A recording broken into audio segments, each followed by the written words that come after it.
Hey everyone, welcome back. If your Tinder account is banned, don't panic. In many cases, the ban can be reviewed or avoided properly. First, check your email. Go ahead and open your Gmail app and then check your email if Tinder has sent you a email about the ban.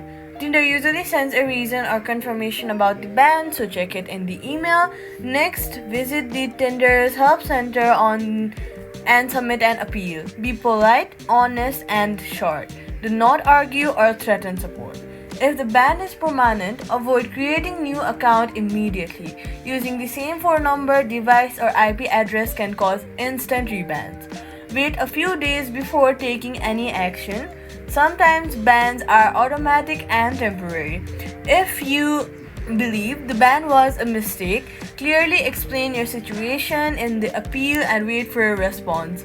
Rushing or trying shortcuts usually makes things worse, so stay calm and follow the process. And that's it. Subscribe for more quick fixes.